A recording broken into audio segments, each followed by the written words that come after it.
আমাদের সমাজে দেখেন অনেক কিছু এতটাই ডালভাত হয়ে গেছে, আমার ভয় হয় যে মনে হচ্ছে যে এখনো অধিকাংশ জুলুম বাকি থাকবে।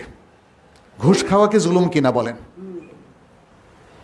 এটা যে কি পরিমাণ জনজীবনকে বিপর্যস্ত করেছে সেটা মনে হয় আর বলার অপেক্ষা রাখে না।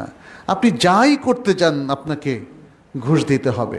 এনআইডি করতে যান, পাসপোর্ট করতে যান, এরকম আরও যে কোনো অফিসের সার্টিফিকেট তুলতে যান, কেউ বলে যে চায়ের পয়সা দিতে হবে, কেউ বলে যে মিষ্টির পয়সা দিতে হবে, কেউ বলে যে একটু মানে আপনার যা আছে সেখান থেকে কিছু দিতে হবে।